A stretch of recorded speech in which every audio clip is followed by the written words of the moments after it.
Ladies and gentlemen, welcome in to yet another rendition of a 2022 NFL Draft Top 5. This time giving you guys my top 5 most underrated players. And this is going to be a very fun video. Let's get right on into it. Yesterday I did my most overrated. Now I'm going with the underrated. And of course we're going to have a few honorable mentions. So let's talk about those. My first honorable mention, Bailey Zappe, scored 35 on the Wonderlic when it came out yesterday. This kid is really smart. And the thing I always say about Bailey Zappe, everyone always compares him to other Western Kentucky quarterbacks. I don't think that's fair to Bailey Zappe.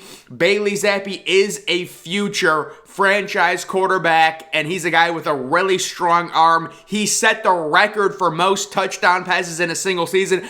I understand other Western Kentucky quarterbacks have had a lot of success in that offense and then haven't done anything in the NFL, but this kid legitimately does have an NFL arm. I love Bailey Zappe as a great value, late third, maybe early fourth round pick whenever he gets drafted by whatever team. And, 2 or 3 years, this guy could be a legitimate starter in the NFL. So he is an honorable mention for me. My next honorable mention, it's going to be Alec Pierce. Alec Pierce is sneaky athletic. He ran a 4.42 at the combine. He's got this sneaky speed. We know he's a white boy. Really good hands. Alec Pierce from Cincinnati right now, late second, early third. I know people are talking about him maybe mid-third. I think he could go in the second round very easily. Great hands, really good route runner, and has separation. I was watching some tape against Alabama when Cincinnati faced Alabama in their little playoff matchup. Alec Pierce was separating from the Alabama DBs. Desmond Ridder just couldn't get him the ball. Pierce also played really well in their other bowl game the year before against Georgia when Cincinnati nearly upset Georgia. So Alec Pierce is a guy that's proven against elite athletes. He can play and he can run with them. He's very underrated. I think he's going to end up going in the second round. To me, he's a first round type receiver. I have him on my big board as like my number 29 overall player. I love Alec Pierce, the receiver from Cincinnati. And then my final honorable mention, it's going to be Travis Jones, the big defensive tackle from Connecticut. How about UConn getting some love? Guys, I'm going to go ahead and say this right here, right now. I think Travis Jones will have a better career than Jordan Davis. This is a franchise-type defensive tackle. He's versatile. He's big. He's a clogger. This is Cam Hayward 2.0, Travis Jones. I've got him at like my number 21 overall player on my big board. I will be releasing my final big board tomorrow. It's going to be a top 50. It is going to be unbelievable, guys. It's going to be crazy. But yeah, Travis Jones, the big defensive tackle, I've been in on him from the beginning. Unique skill set. He can get pressures, and he's a big boy that clogs the middle. He is very underrated, although people are starting to mock him higher and higher, maybe towards the beginning of the second round. Travis Jones, I've seen a few mocks with him in the first round as well, so that is interesting. But guys, let's get on to my official top 5 most underrated players on record, documented for the 2022 draft. Coming in at number 5, it's going to be Carson Strong, the Nevada quarterback. Carson Strong, I think, has the highest ceiling of any quarterback in this class, similar to Josh Allen. Now, he's not nearly athletic, and I understand there are concerns about his mobility, and if you're not going to be mobile, you got to be really accurate, and Carson Strong also has some accuracy problems. But this guy's got an arm. He's from Nevada. He put up good stats. The only big knock on him is he's not as athletic. I think he's one of the more underrated quarterbacks in this class. For some reason, people just haven't liked him. His overall numbers at Nevada, his overall arm strength has been unbelievable. I've got him sitting at my number 10 overall player, my number 1 quarterback on my big board. And he's been my QB1 since the offseason, since this entire 2022 draft process started. I stand by that. he has the highest ceiling. Carson Strong, due to his arm, his overall arm talent is unbelievable. It's the best arm talent, the best arm strength in this class.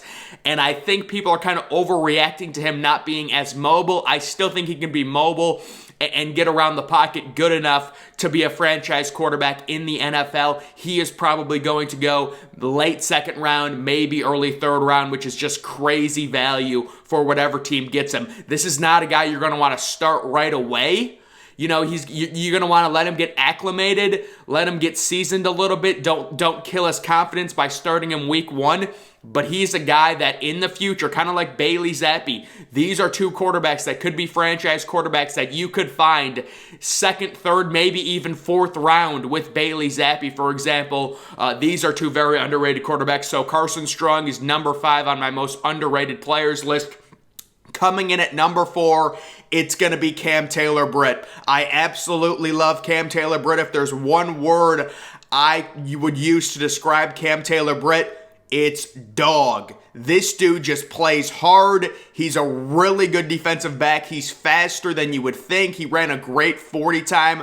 I understand he's only 6 foot. Ideally, you'd like him to be 6'2", 6'3" as a cornerback. But Cam Taylor-Britt, he's just one of those guys that I've always believed in.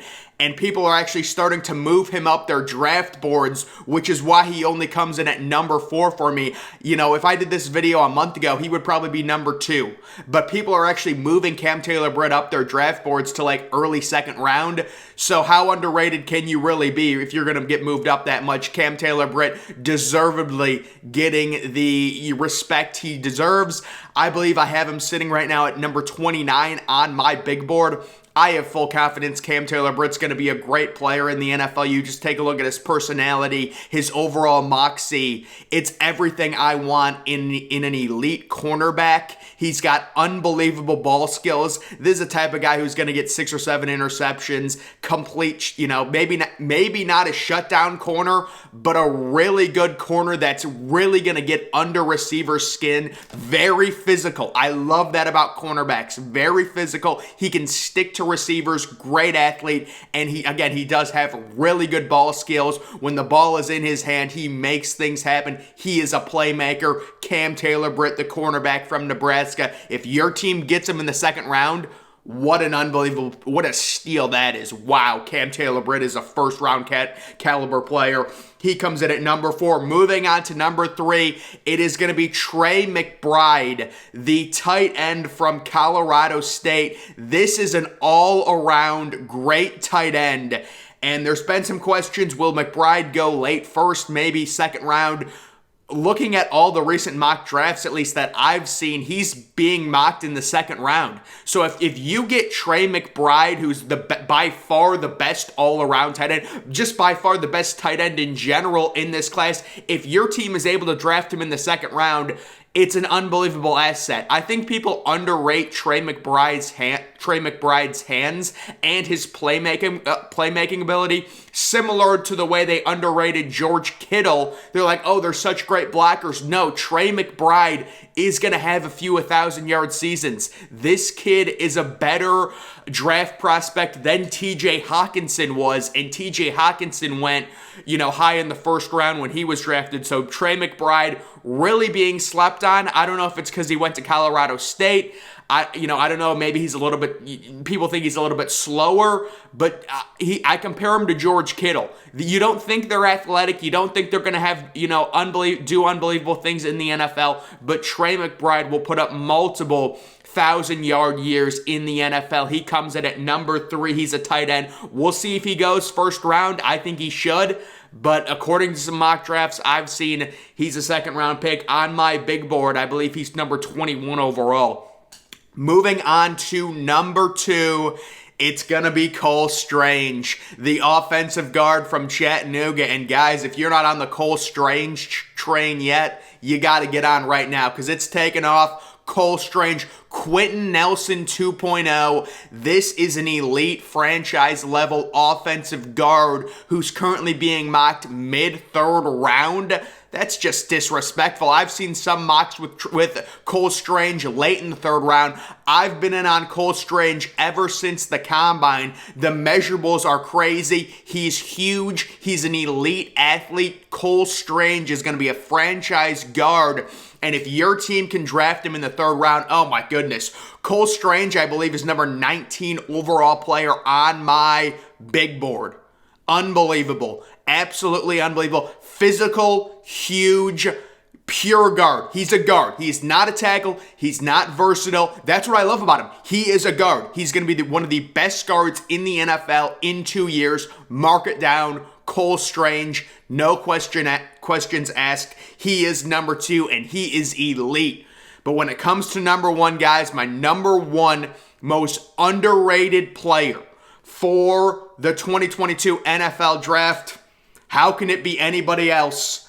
It's David Bell. And David, my goodness, David Bell from Purdue, he ran the slow 40 time. You know, he doesn't have elite measurables, but this is a guy that produces, and it's crazy to me when I see people rank David Bell not only outside their top 50, not only outside their top 75, but outside their top 100. The disrespect is unbelievable, and at the end of the day, people are going to have to start realizing and understanding a lot of really good receivers in the NFL don't have elite measurables. It's not like Justin Jefferson is this speedster. It's not like Jamar Chase is absurdly fast. I mean, sure, they're decent. I understand David Bell ran a 4.65 at the combine. It's not great, but I don't care. David Bell has been number 13 overall player on my big board for a reason. And I stand by that, and he's going to be my number 13 overall player when I release my top 50 on Monday. I love David Bell. Unbelievable. I compare him to Cooper Kupp in terms of, who he can be in the NFL. My NFL comp is Cooper Kupp. So David Bell, the receiver from Purdue, all he did was produce at Purdue every single game. He had games where he had 11, 12, 13 catches. Unbelievable hands. He's fast enough, and he has an innate ability to get open and a really good route runner. David Bell, if he somehow falls to the third round, oh my goodness, there's no way. A team is going to pick David Bell within the top 64 picks. I'm confident of that. He's just too good. He's simply too good, and whoever gets him, if you're going to get him in the second round, you're getting an absolute steal. Although, again, I've seen him being mocked in the third round.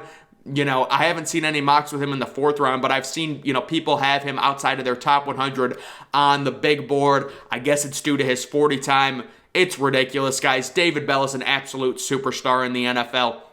So those are my top 5 most underrated players. And then I also, guys, I'm going to throw in another wild card, another player that I think is really underrated. It's going to be Trayvon Walker. I'm kidding. Now, Trayvon Walker is the most overrated player in the draft. But, guys, once again, my top 5 most underrated players at number 5, we're going to go with Carson Strong, the quarterback from Nevada. At number 4, it's going to be Taylor-Britt, the corner from Nebraska. Number 3 is going to be Trey McBride, the tight end from Colorado State. Number 2, Cole Strange, the offensive guard from Chattanooga. And my number 1 most underrated player is David Bell, the wide receiver from Purdue. That's my top 5 most underrated players as we continue this top 5 series, guys. Make sure you follow me on Twitter. Link to that's always in the description. I'm, of course, the Depressed Ginger.